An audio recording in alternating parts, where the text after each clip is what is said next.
Hello, welcome back to my channel.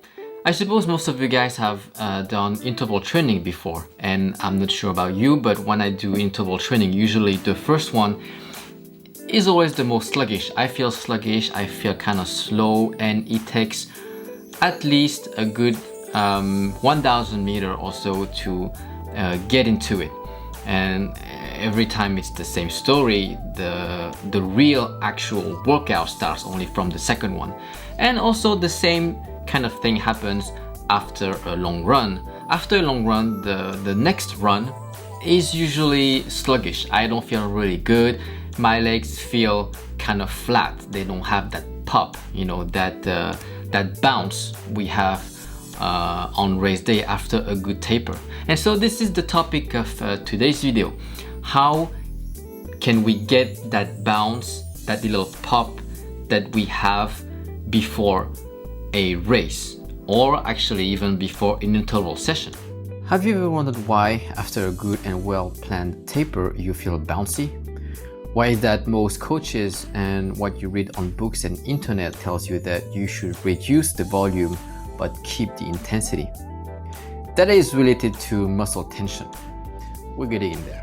The tendons in our ankles, calves and feet save a lot of energy that our muscles would have to generate otherwise. However, tendons aren't the only thing working like springs when you run. Think of your muscles as springs that return free energy when they uncoil. When you run, the energy is stored in your muscles as gravity slams your feet to the ground, and that energy is transferred into forward and upward motion when your muscles push back against the earth. Just like a spring that is compressed and then allowed to release.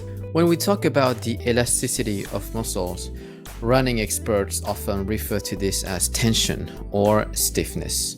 Our muscles all have some tension stored in them all the time, and that amount can be manipulated with training. We're talking about the ability that your muscles have to store kinetic energy when they contract, and how quickly that energy can be released for an efficient foot strike, reducing that time that your foot spends on the ground and therefore increasing your speed and efficiency. Let's take a familiar example.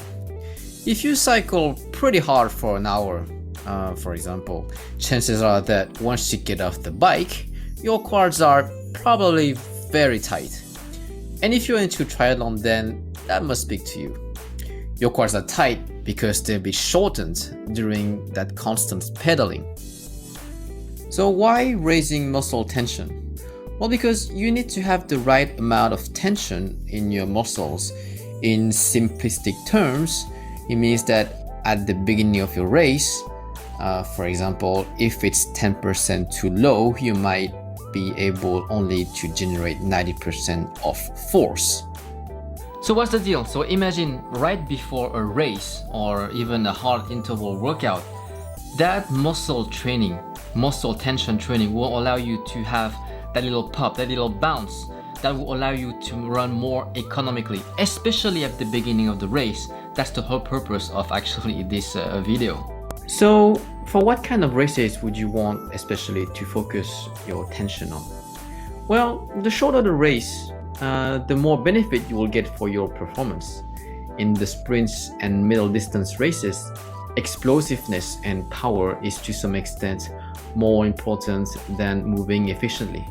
So having greater muscle tension will benefit you more. So this is why when doing a proper taper by reducing the mileage and keeping the intensity, you will recover for race day the bounce on your legs. And so for the timing, the last week or so before the race, you're not going to gain any fitness anyway. So you might wonder, why working out? Why training? Why not just take a complete rest? Wouldn't it make sense to just store up all that energy and be ready to race? Well, if you ever backed off too much for a race, you know what happens. You would just feel horribly flat. And the reason is you just screwed this entire tension relationship up. The last week before the race, it's about altering tension. not gaining fitness. It's about getting the runner at the start line with his muscles at the optimal place. Which brings us to the last part of this video. So here's an example of a plan to follow 1 week leading to your race. 1 week out, something that would go for a large increase of tension. Then 3 days before. And the day before your race, just to increase your tension slightly. Really, the key here is the recovery time. You want to make sure that you recover fully between each bout, because the purpose is not training, it's more muscle tension stimulation. Then the last thing you want to consider when it comes to raising muscle tension is to run on hard surfaces rather than soft surfaces. Well, now you might wonder, is tension always good? Why don't we keep our tension super high all the time? Well, that's not a good idea neither, because lower tension actually enhances recovery. So here's a list of protocols to increase your muscle tension, sorted out from the greatest effect to the lowest. Then the things that will have the opposite effect, that is lowering tension from the greatest to the least effect.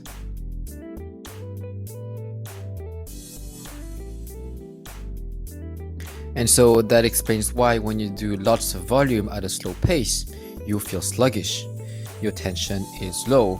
It also explains why when doing a short and easy recovery run after a hard interval session can accelerate your recovery. That's it for today, guys. Thanks for tuning in. If you have any questions or if there is anything that is unclear, feel free to write it down on the comment section below. I will respond to all of your questions. Until next time, have a good run and I'll see you.